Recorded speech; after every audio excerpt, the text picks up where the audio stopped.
Early life and education.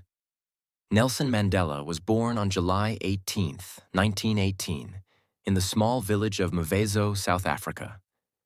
He was the son of Gadla Henry Mafakanyiswa, a local chief and counselor to the king, and Nosekeni Fanny Mandela. Mandela's early life was marked by a deep connection to his African heritage and culture. Mandela attended a Methodist school as a child, where he was given the English name Nelson. He later attended Fort Hare University, where he became involved in the African National Congress, ANC, and began to develop his political consciousness. The African National Congress and early activism.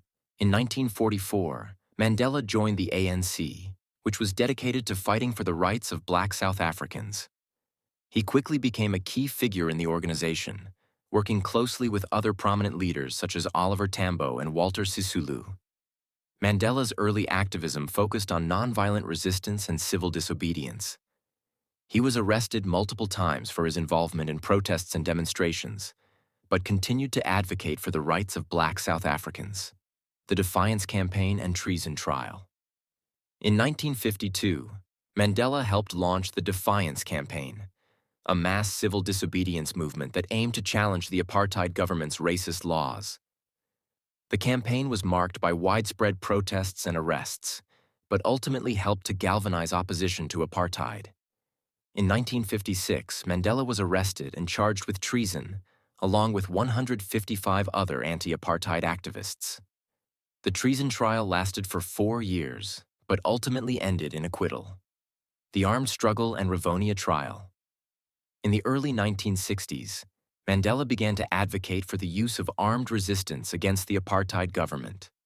He traveled to Algeria and Ethiopia to receive military training and helped to establish the ANC's armed wing, Umkhonto we Sizwe, Spear of the Nation.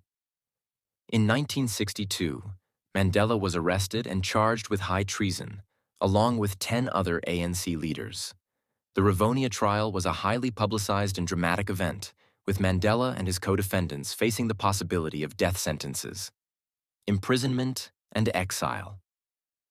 In 1964, Mandela was sentenced to life imprisonment, along with 2 of his co-defendants. He was sent to Robben Island, a notorious prison off the coast of Cape Town. Mandela spent 18 years on Robben Island, where he was subjected to hard labor and mistreatment. Despite these conditions, he continued to advocate for the rights of Black South Africans and became a symbol of resistance against apartheid.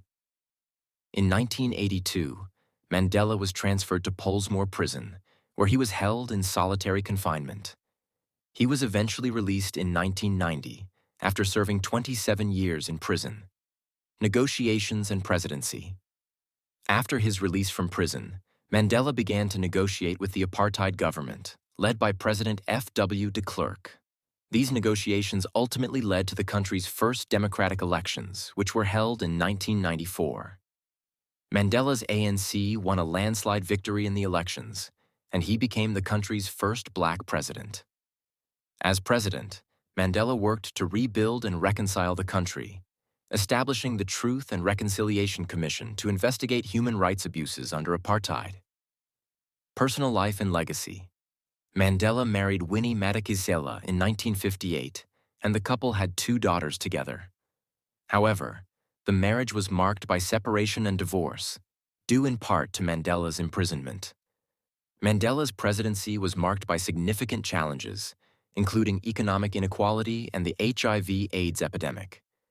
However, he remained committed to his vision of a democratic and equal society and worked tirelessly to promote reconciliation and forgiveness. Mandela passed away on December 5, 2013, at the age of 95. He is remembered as a symbol of hope and resistance, and his legacy continues to inspire people around the world. Key takeaways. Mandela's early life was marked by a deep connection to his African heritage and culture. He became involved in the ANC at a young age and quickly became a key figure in the organization. Mandela's activism focused on nonviolent resistance and civil disobedience, but he later advocated for the use of armed resistance. He spent 27 years in prison, but continued to advocate for the rights of Black South Africans. Mandela became the country's first Black president in 1994 and worked to rebuild and reconcile the country. Conclusion: Long Walk to Freedom is a powerful and inspiring autobiography that chronicles Mandela's life and struggles. From his early days as a young activist to his years in prison and eventual presidency, Mandela's story is a testament to the power of courage, resilience, and forgiveness.